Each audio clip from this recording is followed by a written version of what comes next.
العزل يهدد 5000 عضو في الجماعات الترابية. لماذا؟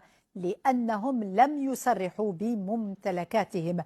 المعطى صرحت به زينب العدوي في جلسة عمومية مشتركة لغرفتي البرلمان أثناء تقديم تقرير المجلس الأعلى للحسابات. معطيات أخرى في تقرير زهرة أيتحل. التي تراقب وتحاسب عند الاقتضاء، يدقق تنفيذ قوانين المالية العمومية، يراقب التصريح بالممتلكات ويدقق حسابات الأحزاب السياسية.